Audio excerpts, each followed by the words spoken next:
Hi, and welcome to the Fair Perspectives podcast, the official podcast of the pro-human movement, brought to you by the Foundation Against Intolerance and Racism.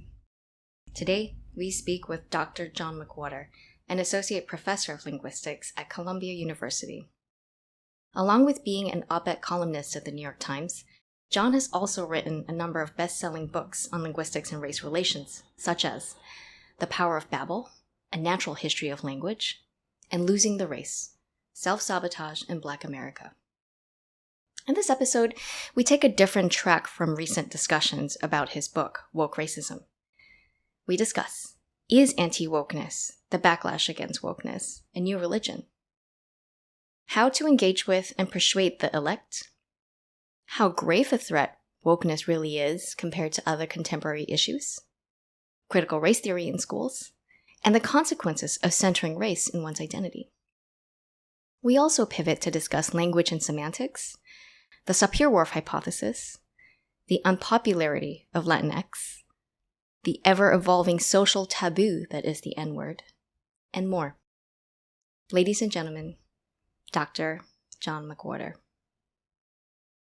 John McWhorter, thank you for joining us on Fair Perspectives. Pleasure.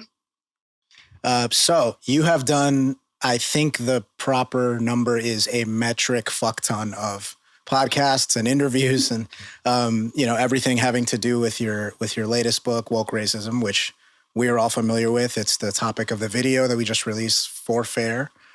And so we're going to try really hard not to ask you the same questions, or at least find different angles with which to approach our questioning. Whoa, okay. We'll try our best. I mean, I've seen a good amount of them, but nowhere near all of them because they're literally... It's 127. Is it really? That is the metric fuck ton. And so I want to see these different questions. That would be great, but anything is fine. All right. Well, we'll try our best. But one thing that I was wondering that I didn't see anybody quite ask you, part of the thesis of the book is that this is a kind of religion, or, you go as far as to say that it is a religion. I would maybe quibble a little bit there, but I'm curious if you are picking up signs of a similar sort of religiosity from the antithesis of what is woke racism, the religion of anti-wokeness. I'm curious if you've paid attention to that, if you noticed that, and if you think we should approach it the same way. You mean the religion on the right? Yeah, just I guess the equal and opposite reaction to the issue that you've been addressing, which is the from the left, but there is a kind of anti-woke manifestation of without a doubt, opposition. Yeah, I mean that is religious thought as well. I think an anthropologist would see the same thing. I often say that a naive anthropologist would see this current manifestation of wokeness as a religion, and despite the pushback that I've gotten about that, and with all due respect to you, Angel, I would still say that the anthropologist would feel that way and would distinguish it from an ideology. But they would also see another religion happening as well. There would be two. I just didn't find that religion as interesting when I wrote Woke Racism, partly because of where I am, and partly because there have been developments, especially over the past about 13, 14 months, that make that religion, I think, more interesting to everybody than it was when I was writing this, sitting on a sun porch in August of 2020. But yeah, there's religious thought beyond the zealotry wing of wokeness. Yeah. Well, no, I definitely agree with you, generally speaking. It's something that I picked up on. I don't know if we talked about it on this podcast before, but it's something that I picked up on with just a phrase that someone said once many, many years ago. I think it may even have been pre-Obama. But, I was talking to somebody about what they were going to major in, and they were talking about documentary filmmaking, and they were talking about all their ideas and all their aspirations for it. And they said this phrase, it's going to be woke as fuck. And when they said that, for some reason, that phrase triggered something in my, raised Catholic brain. And I thought, oh man, this is bad. I can see something's happening. Yeah, I can tell. Yeah. And then, you've written about it and talked about it a lot, especially with Glenn. So I'm definitely with you there. I wonder, I'm with you there, at least in terms of there's definitely a dogmatism. There's definitely a kind of faith-based sort of believe this, even though it's incompatible with this other thing we also believe. But the institutionalization of it, I guess, is still where people might quibble. Sure. It's funny you say that. What first tips you off? And it isn't in the way that we like to think, sitting with a book and reasoning it out carefully. There's always the spark moment. And I remember the spark moment for me on this, and I had no idea I was going to write a book about it. And it's going to sound small, and I don't mean it that way, but it really was a spark moment. It was at this table, except it was in 2014 when I realized, wait a minute. And what it was that Ta-Nehisi Coates had written his article on reparations, which was a good article. But then it was just the response to it. And at one point, somebody wrote, and I don't remember who it was, it may have been Alex Perrine. Somebody wrote, it's looking like Ta-Nehisi Coates is becoming America's most important public intellectual, America's leading public intellectual. And at the time, I was thinking, not him, that idiot. I didn't mean that at all. But I thought to myself, he works within a particular subject, which is race. And that's pretty much what he does, which is fine.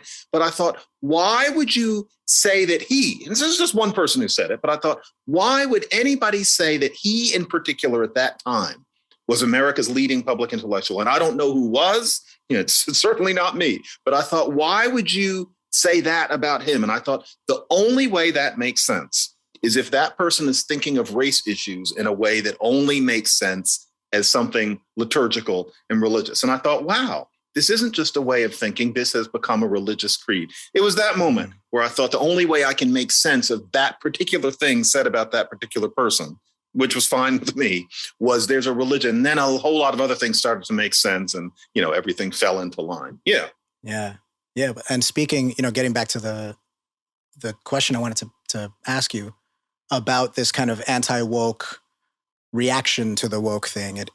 It's funny because pointing out that there are similarities pisses them both off, which is pretty interesting. I always say, if the horseshoe fits, right? And but it's interesting that there is just as much dogmatism and just as much kind of things taken on faith, especially with regard to them, whatever they are, these characterizations of them. So I'm curious if, since you've written the book and you've had these sparring matches with people about it, if you're finding that maybe it's more interesting to you now.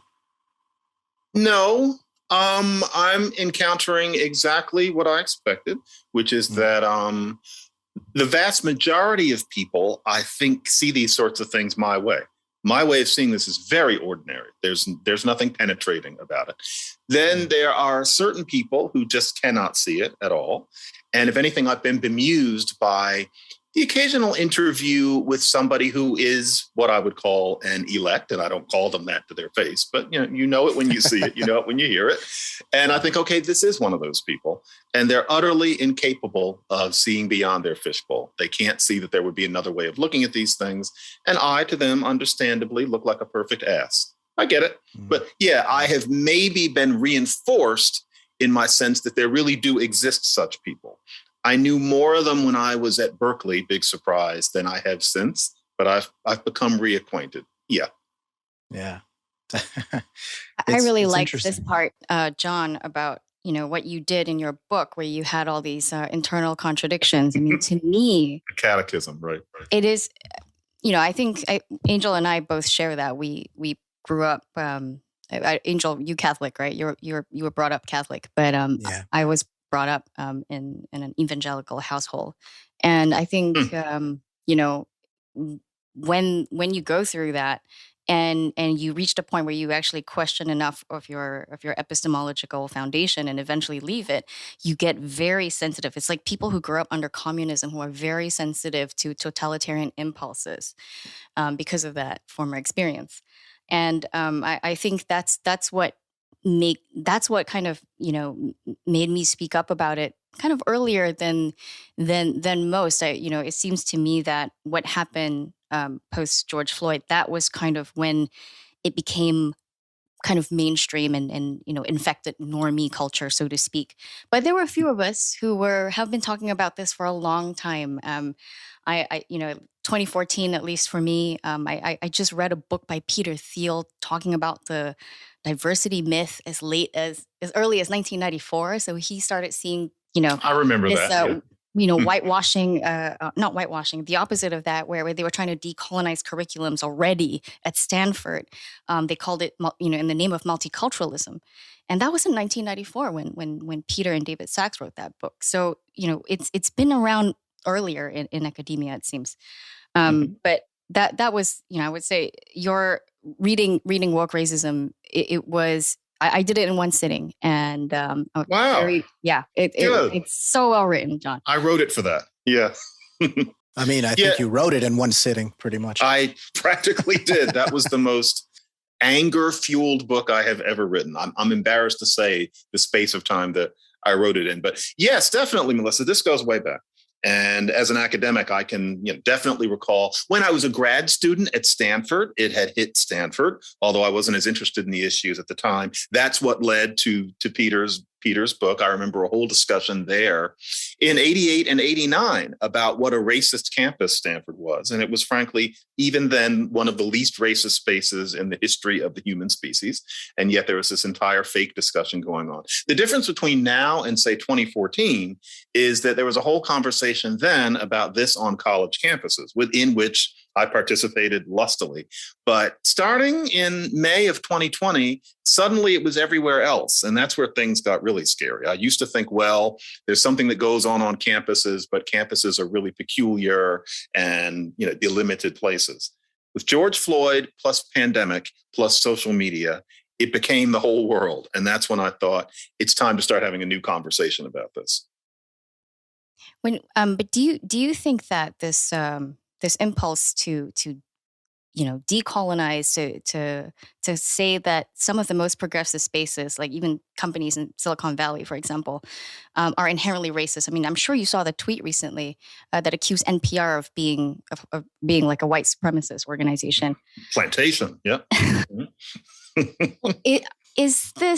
they really mean this, or what is the nature of this denial of progress or denial at all that of progressive values?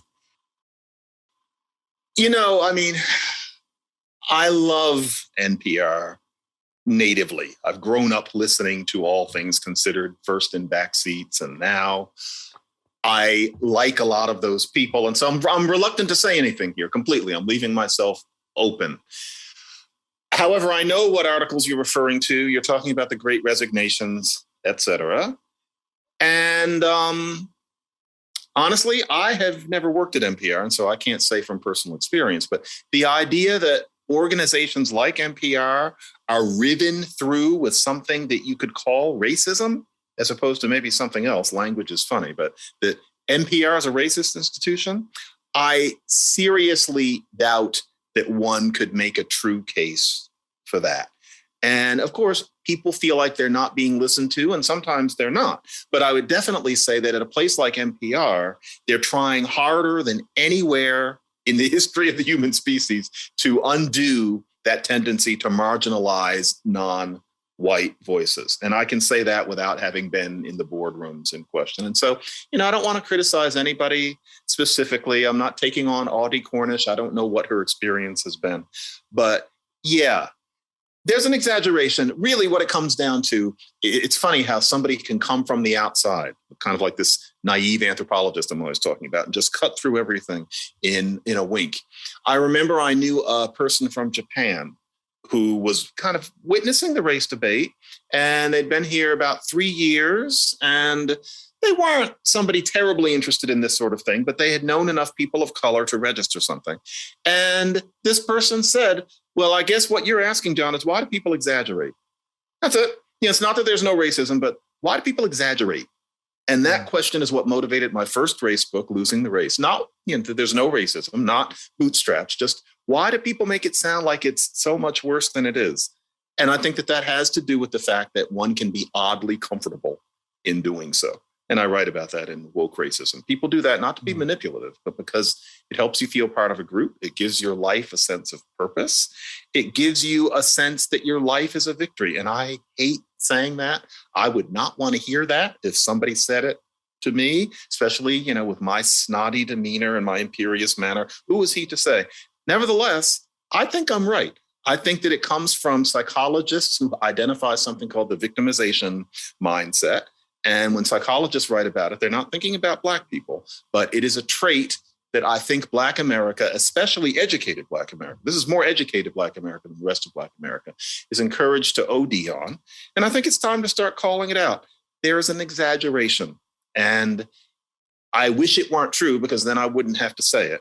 And it's not that racism doesn't exist, but we're certainly not in the place that we're often told. Any sensible person can see it.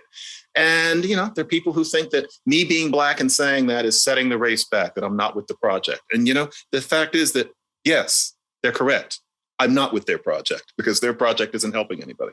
So that's where we need to go. Well, speaking of helping, to extend the religion analogy a little bit, I feel like we're kind of in a similar space that we were in maybe 15 years ago, something like that, with the new atheist movement. You had all these books coming out, you had all these public figures coming out, they're being grouped and given cool names, and and they're all talking about this topic.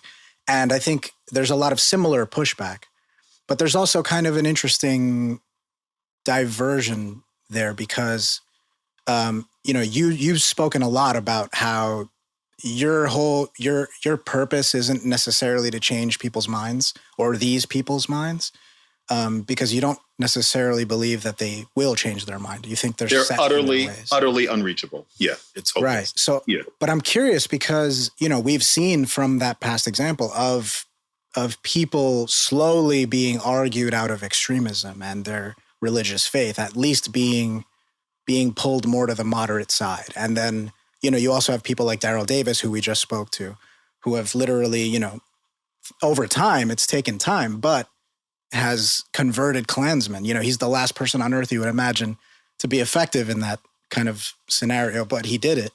So I'm curious where that sense comes from, and how big this cohort is that you think is unreachable. That's an interesting question. I've seen so few people convert. Maybe it's not because not enough people try to convert them. But yeah, I remember asking Sam Harris during exactly the era you're referring to, how many people's minds have you changed? And I was expecting him to say none. And he said, no, I have had people who've written me and said that I actually got through to them. My hoarse sense is that it would be even harder to convince somebody out of this thing I call electism, because with race, it has to do with you feeling like you are a good or a worthy person on this earth in what to you feels like a very urgent and concrete way. You see George Floyd's murder, or you see that America is not completely unracist, and you feel guilty about it, or you're afraid somebody's going to tell you you should feel guilty about it.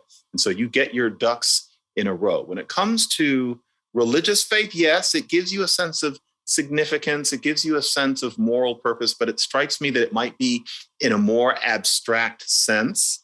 And a lot of the things that you're supposed to believe as a religious person are so utterly disconsonant with lived reality that I imagine that to the extent that either task would be easier to say, and I hate to say this for people who are religious, there is no prophet who didn't die 2,000 years ago, who now loves you and you will live in his grace if you do the right things. I mean, it's rather painfully clear that you have to work hard to believe that, given that you walk along the sidewalk and you see the world as it is. Whereas with this race issue, it's more concrete. There is racism. George Floyd was murdered. You didn't see that a white person gets murdered in the exact same way all the time. You don't see that. And if somebody says it, well, you're told that that's a bad person. And you know that your uncle is a racist. And so in a way, I would imagine it would be harder if there are people who can listen and understand that there are ways of helping the world on race without being a religious person. I am happy to see it. I would love to see it. It's a little early at this point. Who will realize that what they started to believe in about June 2020 isn't really helping anybody? It's a little soon. I would love to see it. I'm open to seeing it, but I am skeptical because I've spent an academic career, and even before that, dealing with elects and noticing that on that particular issue, they really are quite unreachable. On everything else, they're perfectly rational beings. But on the issues of race, you lose them the minute you say anything the wrong way. But maybe I'm being a snowflake on that. We'll see. Well, I just think there's an analogous thing there, just growing up with religious people and having those arguments and being the one where literally old ladies are praying over my head because they're so worried about the things I'm saying. It's a similar sort of thing, but I think, how much do you think your conclusion is kind of putting the cart before the horse? Like, just because you assume that there's less of an effort, there's less of a connection there, and that maybe if you threw yourself wholeheartedly into this idea of, look, I can connect with the thing that you really care about. I also very much care about that thing. We just kind of, there's a fork in the road in terms of what we should do about it. But if you threw yourself kind of fully into that project, maybe you would have a different result. It's hard to know. I am open to the thought. I like the idea of the throwing. I'm going to hurl myself onto the wheels and levers. It's Mario Savio. I mean it. I probably should open up more to that. I can be kind of an Eeyore sometimes. And also, most people don't know this, but linguistics is a science. It is a problem set subject. That's how it's taught. It's very strict. It's about problem solving. There's a part of me that thinks, okay, let's have the proposition be, even if it's somewhat idealized, that the elect are utterly unreachable. And let's just keep it clean and then move on from there. Life, though, isn't clean. I completely get that. I tend to think that way. Yeah. I want to bring up also that, Daryl Davis, we talk a lot about what he does, but the very first time it actually happened, and he actually described this on the podcast with us, it was because of music. He was playing, he's a jazz musician, and he was playing, I think it was the keyboard. And a Klansman actually came up to him and said, I've never heard a black man play like this. And that was their point of connection. And he kept coming into the bar to every time he was in town to hear him play. And it's contact theory, right? So the reason why I'm a bit skeptical and see what John is saying is, one of the things that this ideology does is that it is actually segregating us in a way. This opportunity to connect, to have contact with the other, is strongly being attenuated. We see that with racial affinity groups. We see that with increasing race essentialism. And that makes it harder for us to relate to each other and have that moment where we can bond in the same way that Daryl Davis and a Klansman bonded. So, I mean, I do see why this is going to make it more difficult. But I also see why, belief that it's possible is important if we are really to do something about this and overcome it. Yeah, it's funny. Just yesterday, I was reading about Daryl Davis. I forget why in my didn't sleep enough last night fog. But yeah, it's a very interesting case. But yeah, there is the balkanization. A quick example of that actually is this, the Harper's letter. That's the summer of 2020, where a bunch of people, and I was one of them, signed a letter saying that there needs to be more open discussion, that people shouldn't be censored for their views. A certain kind of very intelligent, very well-meaning person started writing, sincerely assuming that we who signed that letter were saying that we should not be canceled, that we should not be censored, that we were a bunch of old white men, using a rather flexible definition of that, but we're all old white men who don't like it, that we can't say whatever we want to say, which wasn't even close. I mean, frankly, if you were asked to write that letter, probably you're out there enough that you can't be canceled. That wasn't what anybody was thinking. We were actually arguing on the behalf of other people. Now, I found that a very weird slant on what that letter was. And a great many people, including me, defended ourselves. Now, here it is 2 years later, and yet those same people still think the same thing. I don't spend as much time on Twitter as I used to, but, I take a look a few times a day and, I scroll by and there are people who think that the Harper's letter was signed by these white guys smoking pipes who don't like it, that the coloreds are coming along. And there you go. Apparently I'm anti-trans because of this interpretation of J.K. Rowling. She signed it too. I saw two people having a very earnest discussion about how I'm a TERF. What is it? I'm a I'm a trans exclusionary radical feminist, and I've joined that league. I don't think I've ever written anything about that sort of thing. And all of this was written by people who really thought of themselves on the side of the angels. And it's because they don't read anything else. I was thinking, how could you think this about me? How could you think this about the people who wrote this letter?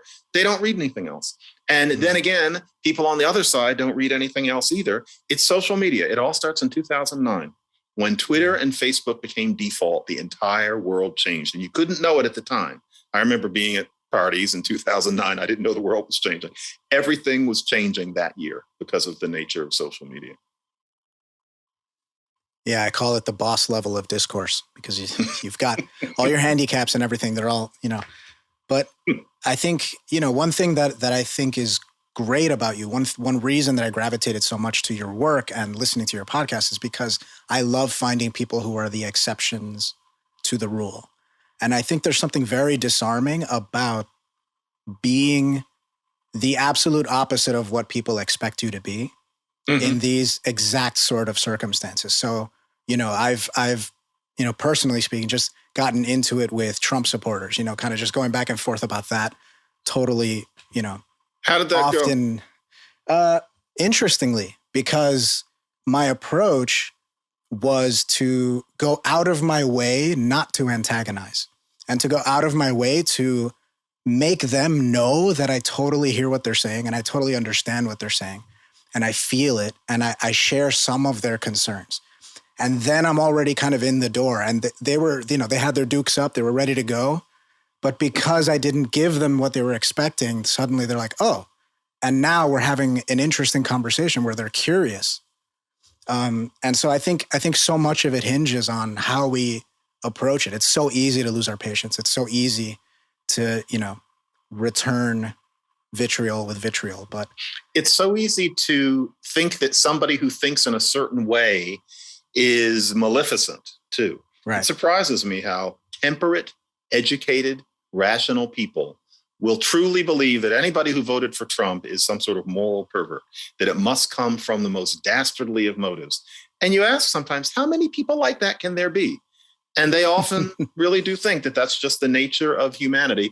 And that's on the other side as well. They think, they think that AOC is this satanic, presence. And that's really what they think. That we've got to get past that. But it's clearly human nature. And it feels good. It feels good to have another side to hate. We all remember how that felt in fourth grade. And, as adults, we're really just big children. And so there's a lot of that as well. But yeah, it's a shame. But, and something else, Angel, is that I've noticed something. I wish, in terms of having an argument with people, I wish people would realize this. What you do if you want to get somebody to think, and, to tell you the truth, when I meet somebody who I can tell is a card-carrying elect, I just withdraw. I change the subject. I don't even try. But if it's somebody who's in between, then you make an argument and you learn how to box somebody into a corner. And once you've got them in the corner, you just ask a rhetorical question and leave it. And the person will also often say, well, I don't know, with the implication being, yes, all people like that are evil. And you just leave it and you'll go, just leave it and then change the subject. Often that will change the person's mind. They're not going to admit to you that you've made them think in a new way. Who would? I wouldn't. I wouldn't admit to somebody if they had changed my mind unless it was about something I didn't think mattered. But when they go away, when they're going to sleep, they think to themselves, it happens gradually, though. And then 5 years later, they'll say, well, it was that time when you asked me such and such. But you have to be patient. They're not going to let you know then. That's another thing that we need to realize about changing each other's minds. It won't even necessarily happen then. Right? Might not. They might not even realize that it's happening. You planted this seed and it's growing in the back of their head. But it's funny because it's funny that you mentioned, you wouldn't admit to changing your mind because I've seen you do it. I've literally watched you have the moment where Glenn Lowry tells you something, and it totally breaks your brain and you go, wow, you know what? Yeah, you're right. And if it's him, you're right. Right. So, okay. So if it's somebody you trust, somebody that you can let your guard down with. Am I doing kind of false humility here? No, in other situations, I don't want to admit it. No, I'm human. There are times when I can tell myself, you're pretending not to understand what's happening here. But I just figured, no, I'm not going to admit it. But if it's with Glenn and we're talking about these sorts of things, and yeah, they do matter, I'll cave, like on the cops. You know, I remember we had one in 2016 where I thought, wow, I'm wrong. And you just have to admit it. But I figure Glenn and I are trying to demonstrate something. And so, yeah, you're right. I do cave when Glenn gets me. Well, that's some of my favorite. Those are my favorite moments. And it's so wonderful to see them, you know, in real time, because it doesn't usually happen in real time, right? It happens months later, you know what? I've changed my mind on that. I can't quite remember why. And, you know, just kind of you evolve without recognizing it. It's like gaining weight.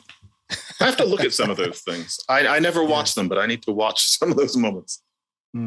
So before we pivot, because we would definitely want to ask you some language questions and maybe bridge the two subjects. But I'm curious, you know, because you've done 127 podcast appearances on this book, has anything given you pause? Has there been any specific pushback that you found interesting, and you know, you want to think about it a little bit? I knew that I was going to be accused of not knowing enough about religion, because I don't.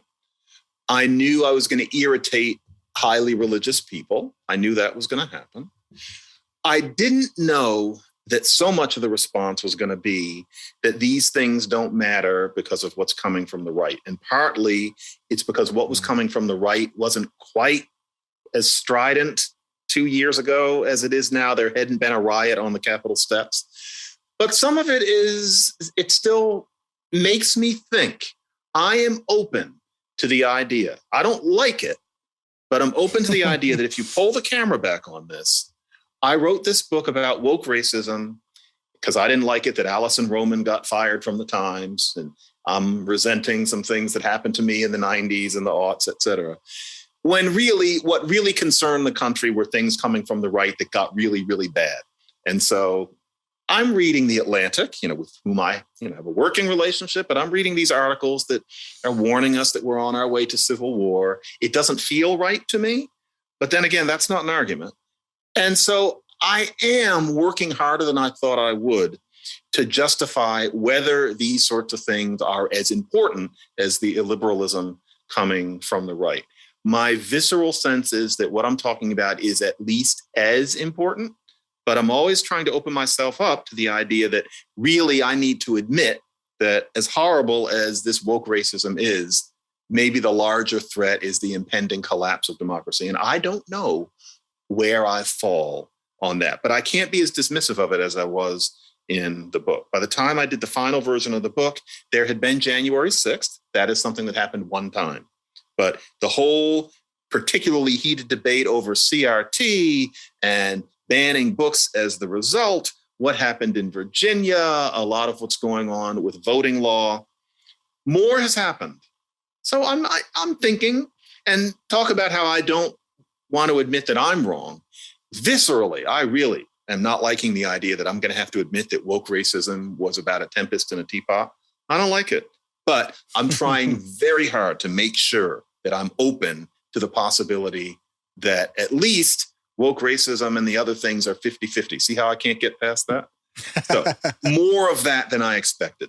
Yeah, I didn't know I was going to be fighting against that argument as much. Okay, John. So, you know, I always wonder sometimes, like you or Coleman Hughes or even like Camille Foster, what would you guys be talking about if you didn't always have to talk about race? And I mean, in your case, I know what the answer is because you've devoted your whole life to it.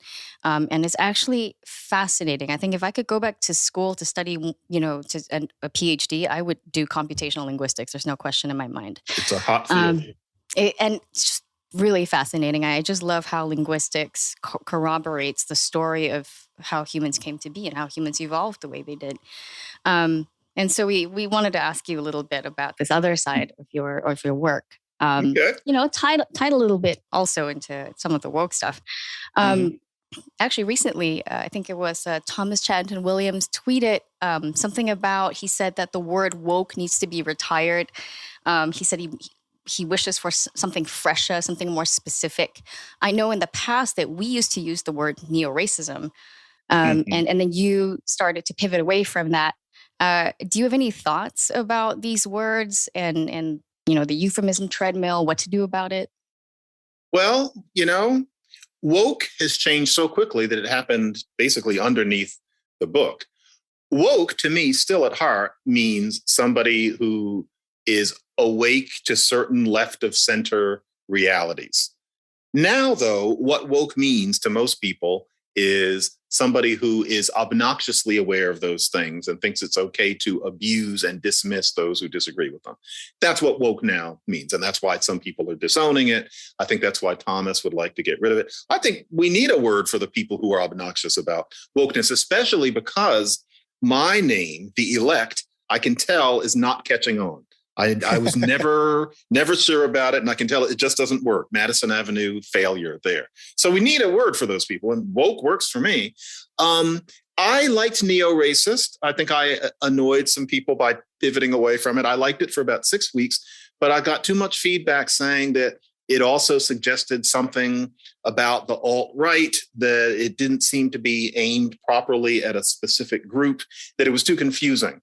And so I decided to stop using it as elegant as I thought it was. I used it in a few Substacks, and then I had to pull away from it. It muddied the waters too much. But yeah, I would like there to be a word for woke circa 2015. I felt very woke, but I'm certainly not woke according to the definition now.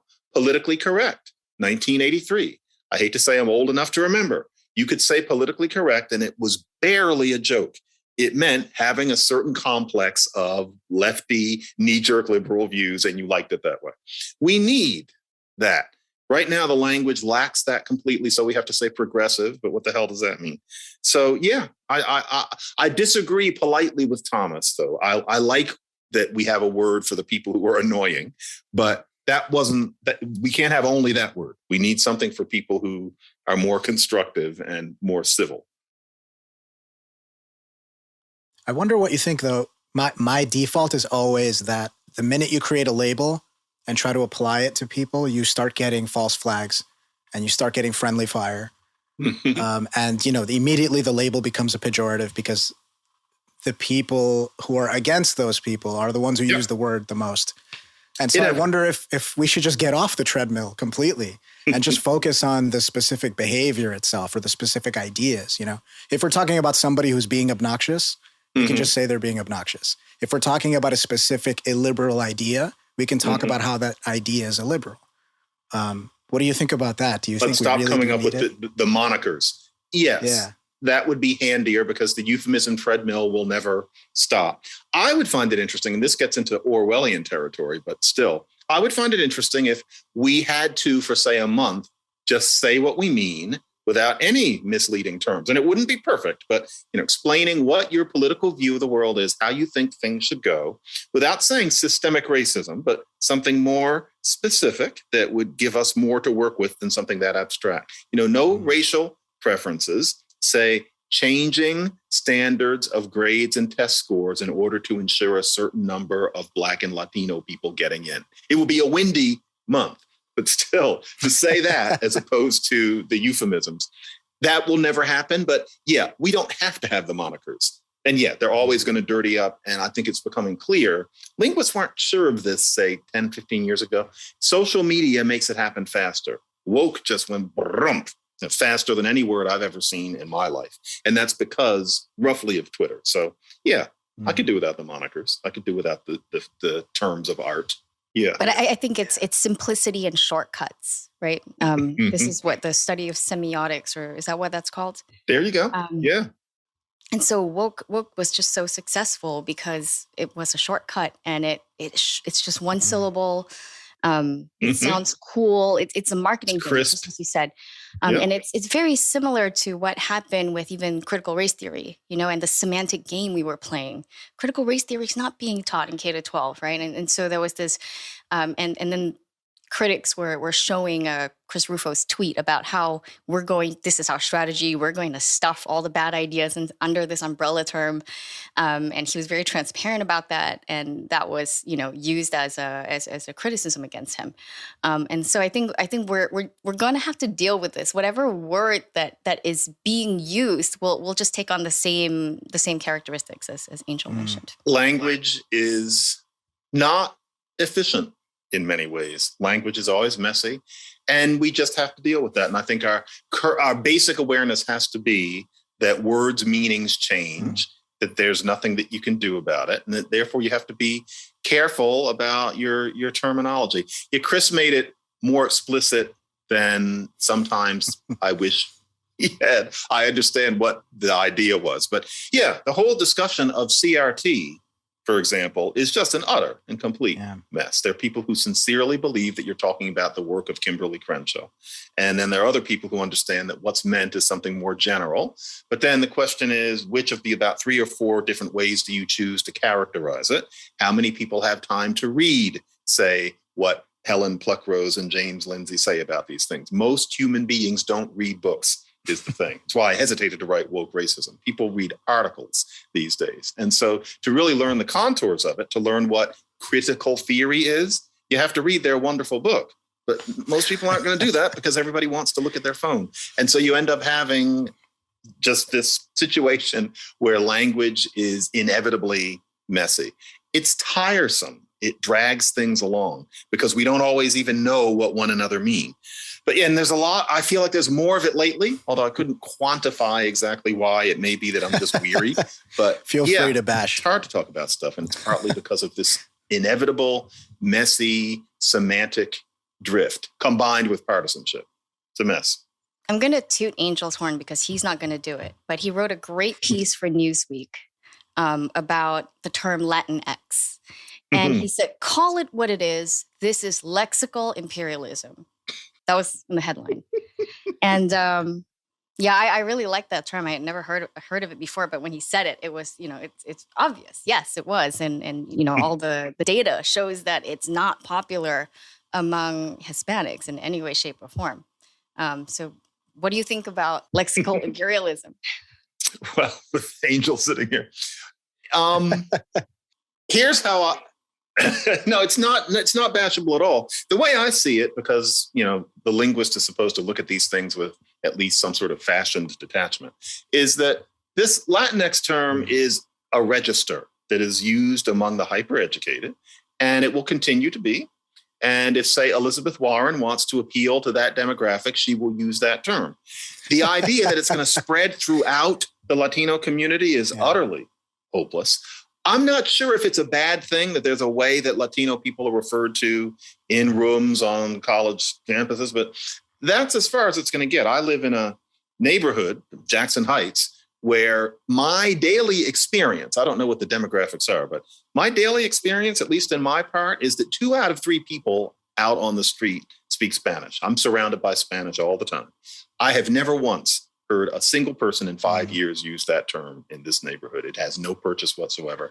And I can just tell from looking at the faces of everybody here. If I talked to them and said, do you say Latinx? It would be like somebody asking me whether I call myself Clorox. Like, it would have nothing to do with life as we live it. And that's the way it's going to stay. It's not going to spread to any Peruvian restaurant. It's not going to spread, nothing. Hopeless. However, I don't know, Angel, if it's imperialism. I don't know if there's anything wrong with it. Viscerally, I'm thinking it's this word that says that you're not supposed to think about the difference between the genders, which is very dear to most human beings on earth, including, 99.99 out of 100 Latinos. But I don't know if it's the worst thing in the world to try to push us beyond thinking of that binary. I get what the impulse is. Of course, I say this with my non-Latino self. I know what you mean, but another thing is that only 2 people are ever going to use that word. But that impulse is based on a false assumption. And that assumption is about the Sapir-Whorf hypothesis, that just changing the nature of a language, fundamental nature, let's make this ungendered, that we can change how people view the world. I think that's based on you wrote a whole book on this, debunking. I did. And the thing is, what you can do is ooch thought along maybe a millimeter with that. You think of another generation hearing the words used that way, maybe a millimeter. But if you really want people to not think about that binary, you have to change thought. Yeah. And so I think any number of non-binary people are making a much more powerful impact on young minds than not using O and ah and changing it to X. Yeah. It goes against. Well, that's the thing, though.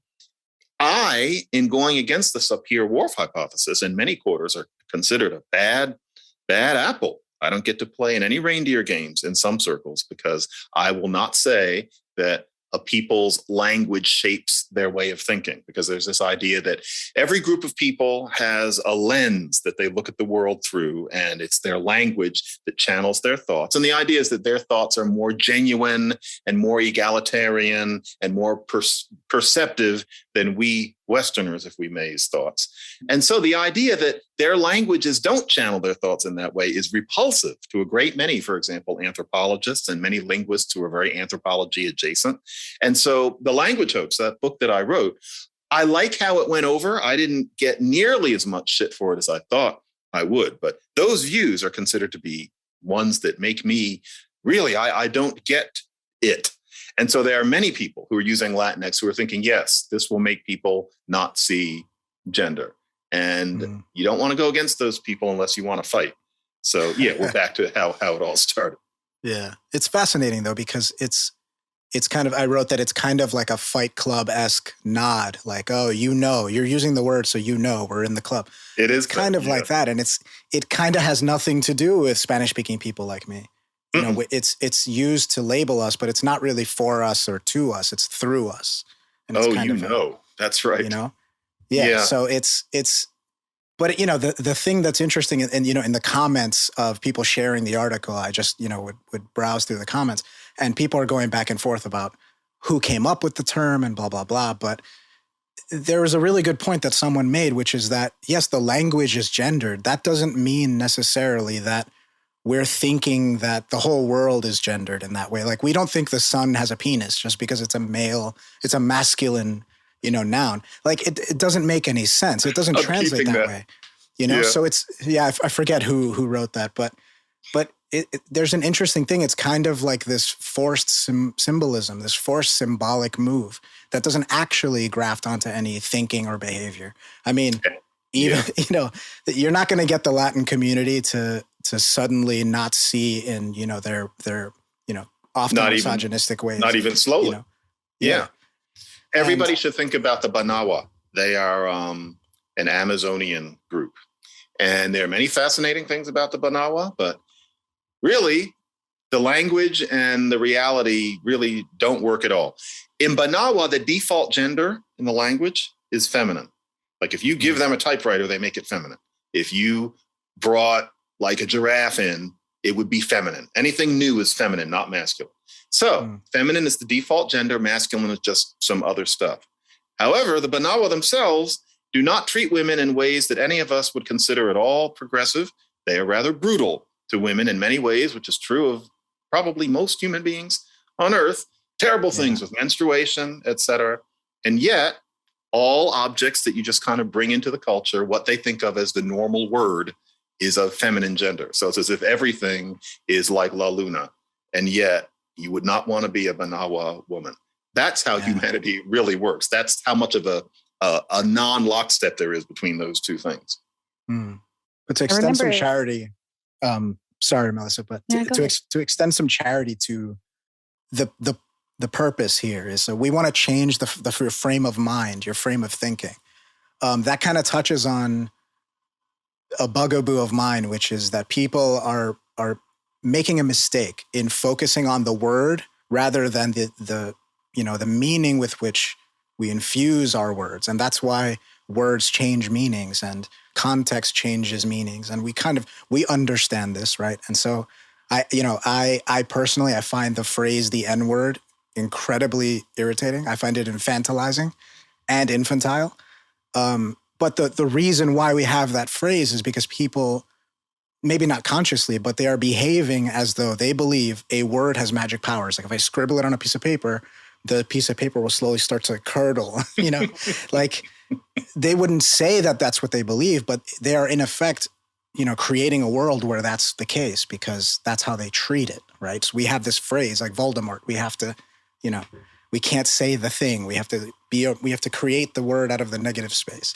So I'm curious if you also feel that way. And I do feel that way. The word has become as if we were a group of people, who, have yet to see our language in writing, and we're living on the land.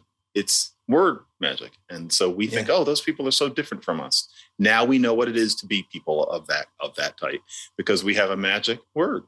And I find it utterly infantilizing how people have gotten about it, partly because I go far enough back, at this age to remember as an adult when everybody knew what a horrible word it was in a thoroughly modern way, but within reason, you could say it in order to refer to it. And there was no epidemic coming. People weren't going to be using it anymore, but you could do that. But now the idea is there are people who've often thought that they're doing me a favor by saying the N-word, as if they said, I heard a kid say nigger in class. They're thinking I'm going to be like, slavery. No, I'm just not. And I don't think most Black people are. But yeah, it's very pious. And I wish it would go away. You have to pick your battles. And so I'm not going to shout about that. But yeah, I find it utterly tiresome, extremely fake. And that people are losing their jobs over it is tragic. Now, that's wild. Was January 6th more important? See, this is the thing that I'm always worrying about these days. Right. I don't know. But I know that I cannot abide this piety. I don't like it. Well, it's interesting because the piety seems to be inversely proportional also to progress. Like by many metrics, it looks like the United States has been over the years an increasingly less racist society. And so it's strange that we are more sensitive about these issues like the N-word now, like just saying it, even in the context where saying it is, I don't like saying it, or we shouldn't be saying it is enough to get Netflix executives fired. So I don't understand. It's how recreational. So lost. It's recreational. It is a form of victimization mongering on both sides of the racial aisle that only works when things are actually going pretty well. If racism were really what it used to be, nobody would want to obsess about something so minor. It happens when things are getting better. And that's a phenomenon that I think the United States could even warn some other countries about, such as South Africa and Brazil, because I get the feeling it's sociologically normal. I'll bet there's even a literature about it. And yeah, it doesn't fit the reality. Why are we so sensitive now, given the world that we live in and how different it is from the way it was even 25 years ago? And to point it out is supposedly to be naive. You don't know, what could happen. One of the most interesting things that I get actually is my daughters are half white. They are 7 and 10. And talk about Thomas Chatterton Williams. The whole issue becomes, are they going to see themselves as Black women, as African-American women, or are they going to see themselves as just biracial mutts? Are they just going to be people? I am thinking that it's going to be the latter. It's the latter at this point. Maybe as they get older, they will identify differently. But you know what? I'll bet they won't. And some people I've talked to about this who are, my age, maybe 10 years younger, earnestly say, but aren't you worried about the racism that they're going to encounter? They have to consider themselves Black because they're going to encounter racism. There are these, 2 light brown colored people who live in a world. In Jackson Heights, there are people of every single race on earth except roughly New Guinea and Australian Aboriginal. I don't think there are any of those, but I shouldn't say those people. But other than that, everybody on earth is here. And Dolly and Vanessa are some of those people, and they're just mutts here in the 21st century. Now, what is the racism they're going to encounter? And then all of a sudden, we're not supposed to think about degree or proportion. Maybe one of them, maybe both of them, every now and then will be slightly underestimated by probably an older person in some way that doesn't really matter. That's about all, frankly, I think they're going to get in their lives. as opposed to even mine. I encountered casual racism. They're going to encounter so much less. Now, the question is, are they going to encounter enough racism that is worth a whole identity, that they're going to define themselves on the basis of it? And a smart person is trained to pretend that's not an issue. I find it so sad that when that comes up, the person is sitting there drinking their wine and being aggressively unintelligent. And I say, how much racism do you think they're going to encounter? And the answer is, well, I don't know. And the answer is they do know. But they're encouraged to pretend, as intelligent people in our times, that my daughters are going to come home from school crying that somebody called them a dirty word, and that's going to happen more than once, and that they're not going to be picked for this, and they're going to run into obstacles because of that, et cetera, because they are Negro. No, everybody knows it's not true, but you're not supposed to say it. That's a really fake kind of dialogue. And, that kind of mendacity is part of what made me write woke. Did I say white? Am I Elmer Fudd? It's part of what made me write woke racism. It's part of what made me write woke racism, because a lot of this is not real. I cannot stand the mendacity. I cannot stand the sorts of things I have to sit and listen to people say, and depending on my mood, nod or get ready for a slightly prickly discussion. So much of it is unreal. We need some reality. Think about what's going on the right. See, I'm trying. We need some reality. And instead, we're encouraged to play act. I really, really don't like it. It makes you write a book one summer. There's also there is the matter of degree, right? Some people are zooming in so that the tiny thing looks huge. Mm-hmm. But it's also how we react to it. There's kind of this dearth of stoicism. I've experienced racism. I've had people say racist things to me, do racist things. And my response, even as a young person, even, high school or younger, was just to be like, oh, you're an idiot. Why? But the reaction for many seems to be to internalize it, like, oh, they've exposed something.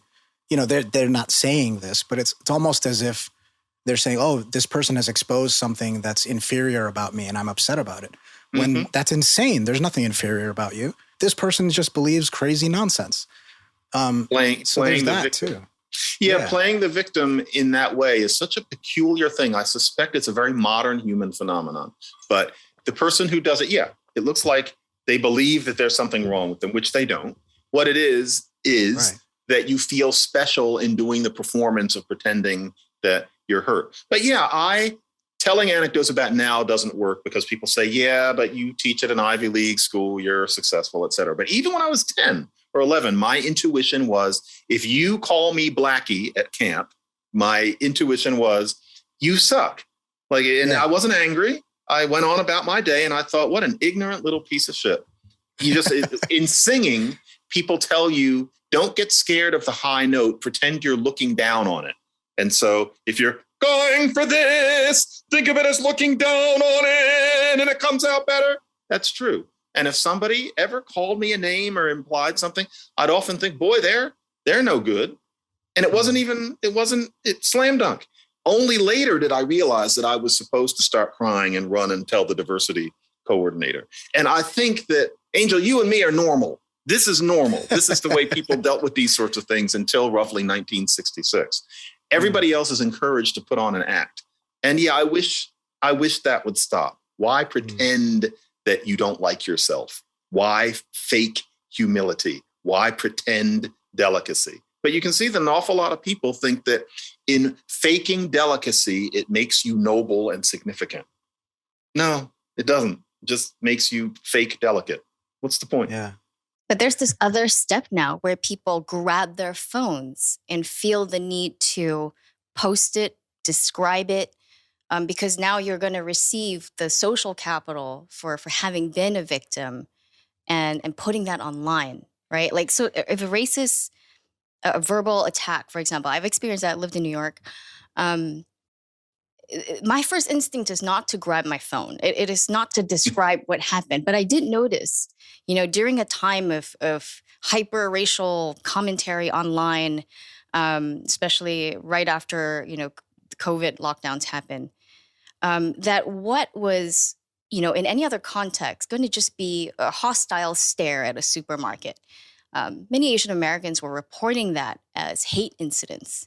and this person stared at me at the market, and there was this hyper awareness and encoding of incidents that were frankly innocuous as outright racist. And I worry that this rhetoric can actually affect how we view these things and in a way see more racism than there is and report it so that it becomes almost a self-fulfilling prophecy. Definitely. I see that in people. Obviously, I'm not Asian, but I understand what you mean. But yeah, It's not obvious. Am I faking it? Well, I actually, I know a person, one of the smartest and funnest people I know, which is why it's unfortunate that the person is also very much an elect and I don't know friends anymore. But this is someone who sees racism everywhere. And 99 times out of 100, it wasn't. But it's this person's narrative and it's what makes this person feel centered. And yeah, it means that it's formed her whole. This person is Asian too, but I don't want to step on Asian. I want to keep it just obscure. It forms this person's whole identity about how they go through life.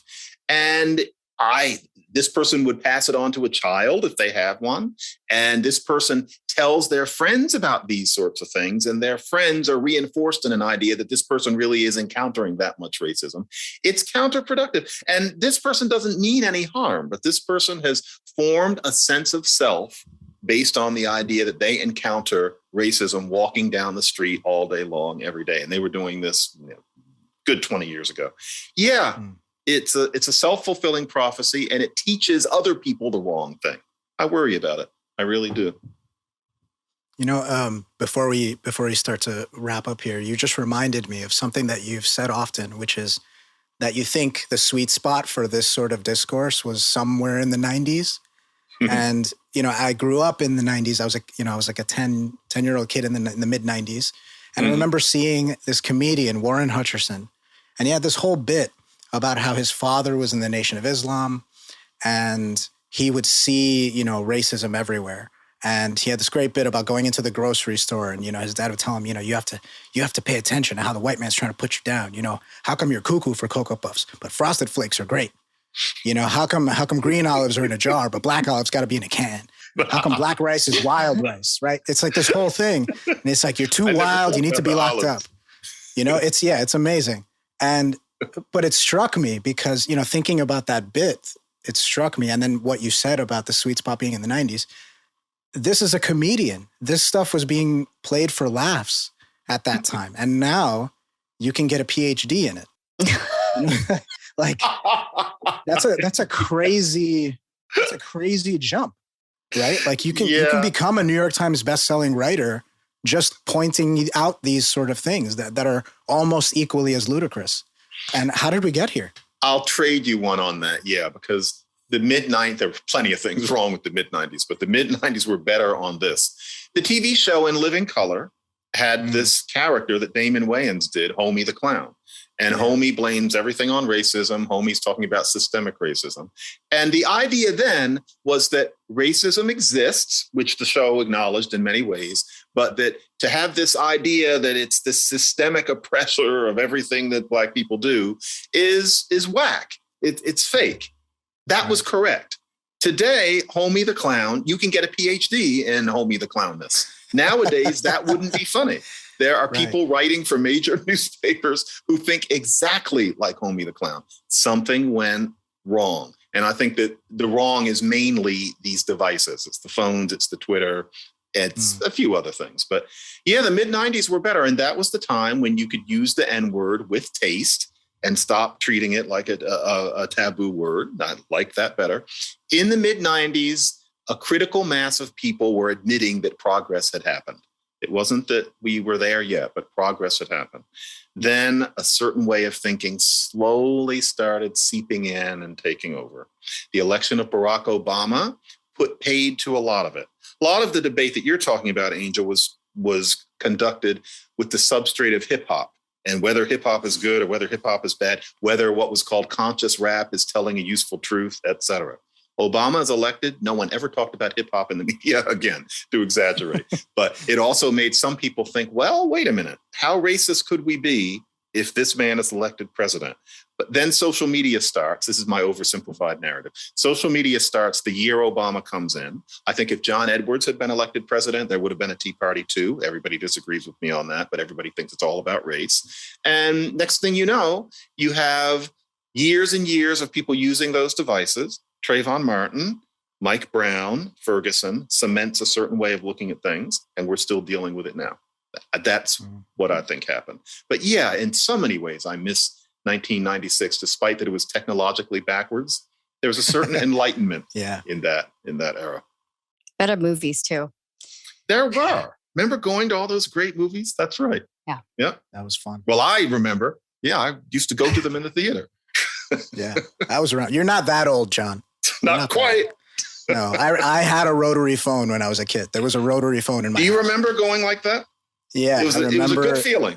Yeah, I remember hating people who had zeros in their phone number because it would take forever. Because you had to go all the way around. That's right. I haven't thought about that in eons. Yeah. All right, John. So we always close the podcast with the final question, same final question we ask every guest. Here it is. It's our focus at FAIR is to provide pro-human alternatives to some of the issues that we were discussing here. What does being pro-human mean to you? And how can everyday people take a pro-human approach to life? You know what aspect of humanness in that sense I would advise of people? This note of being the wise one is not my usual, but be honest with yourself. I think people should avoid this mendacity, this business of letting people who have an artful way with sarcasm and big words teach you to not believe things that you believe. Be true to yourself and open up to a little. Not everybody can tolerate a lot, but open up to a little opprobrium, little name calling, a little pushback from the other people. Because frankly, in terms of being a responsible soul, people like that need to have some sense that there are other ways to think, and or at best, that they're not going to get their way just by saying what they say. And so I would just say that kind of honesty, if you feel yourself saying something and you've got that little nag in your stomach, you don't really believe it, then go with it and realize that 9 times out of 10, that little nag does not mean that you're a bad person. For me, I did this mid-90s again. One of the lesser things about it was the debate over the end of racial preferences in the University of California schools. And what you were supposed to think was that what affirmative action had done at the UC schools was bring in poor Black kids, giving opportunity to Black kids who had grown up in poverty. I spent about a year there when I had my first job pretending to believe that. I wanted to believe that. Contrary to what some people think, I do not seek to be hated by other people, and even less than. I tried so hard. And I listened to all the rhetoric, and I interacted with Black students on campus. None of them were anything like poor, but I tried. And then finally, one day I realized I don't believe this. I don't believe it. It's hurting me almost physically. I'm going to start saying what I really think. I did, and that is the reason that we're having this conversation. Don't lie to yourself, even when it has to do with people who aren't white. Don't lie to yourself. That's my closest approximation to wisdom for today. Thank you. That's wonderful. Thank you so much for joining us today, John. Thank you, folks. Thanks for listening to Fair Perspectives. If you'd like to join the pro-human movement, visit us at fairforall.org/join us. You can also support the show by subscribing on YouTube or on your favorite podcast platform, and by following us on Twitter, Facebook, and Instagram. For transcripts of podcast episodes, as well as access to exclusive Fair Perspectives content, visit us at fairperspectives.org. Thanks again, and we'll see you next time.